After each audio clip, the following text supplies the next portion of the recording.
আপনার ৫ই আমার তো মনে হয় যে ৫ই আগস্টের আগেই মানে ৫ই আগস্ট রাতেই দুপুর থেকেই শিবির প্রথম হল দখল করেছে। কেননা তারা কিন্তু সেখানে অবস্থান করছিল। আমরা যখন ৬ তারিখ গেলাম বৈধ শিক্ষার্থী হিসেবে বৈধ আইডি কার্ড নিয়ে যে আমি হলে উঠবো, তারা আমাকে বাধাগ্রস্ত করলো। তারা বলল তারা সাধারণ শিক্ষার্থী।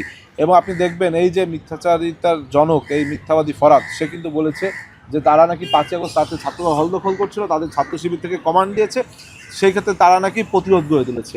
কিন্তু আমরা তো যে দেখলাম যে সেখানে শিক্ষার্থীরা রয়েছে, তারা বলছে সাধারণ শিক্ষার্থী।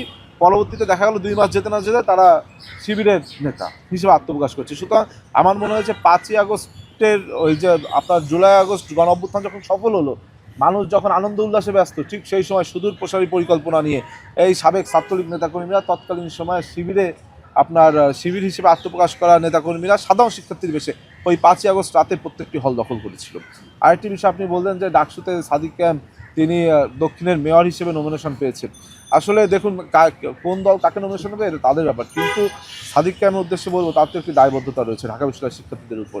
আমরা দেখলাম তিনি তার সম্পূর্ণ এই যে ১ বছরের যে মেয়াদ, সে ১ বছরের মেয়াদের তিনি ১ মাস কাটালেন জামাতের প্রচারণা করে, ২ মাস কাটালেন দেশের বাইরে থেকে, এবং এখন তিনি শুরু করেছেন, এখনও ২-৩ মাস বাকি মেয়াদ শেষ হতে, তিনি শুরু করেছেন বিভিন্ন প্রচারণা। তিনি যেখানেই যান তার সাথে তিনি ঢাকার বুড়িগঙ্গা নদীকে তিনি তুলনা করেন। কিন্তু তার কি চোখে বাঁধলো না একবার যে তিনি এখন ঢাকা বিশ্ববিদ্যালয়ে ছাত্রদের দায়িত্বে আছে, শিক্ষার্থীদের দায়িত্ব আছে?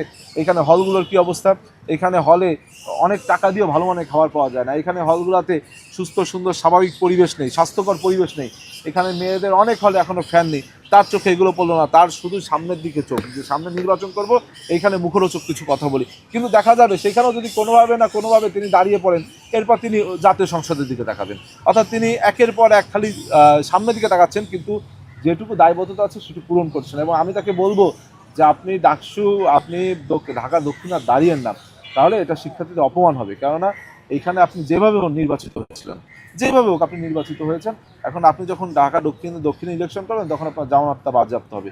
তখন কী হবে, ঢাকার যারা নাগরিক তারা কিন্তু ঢাকা বিশ্ববিদ্যালয়ের শিক্ষার্থীদের এক প্রকার জবাব দিবে। তখন ঢাকা বিশ্ববিদ্যালয়ের শিক্ষার্থী অপমান বোধ করবে। তার থেকে আমি বলি যে আপনি আপনার জনপ্রিয়তা যদি এতই যাচাই করার ইচ্ছা থাকে, আপনি আর একবার ডাকসু নির্বাচন করুন, আপনি দেখুন আপনি জিততে পারেন কিনা। তারপরে আপনি সিদ্ধান্ত নিন যে আপনার জনপ্রিয়তা আছে, আপনি অন্য কোনো নির্বাচনে যাবেন।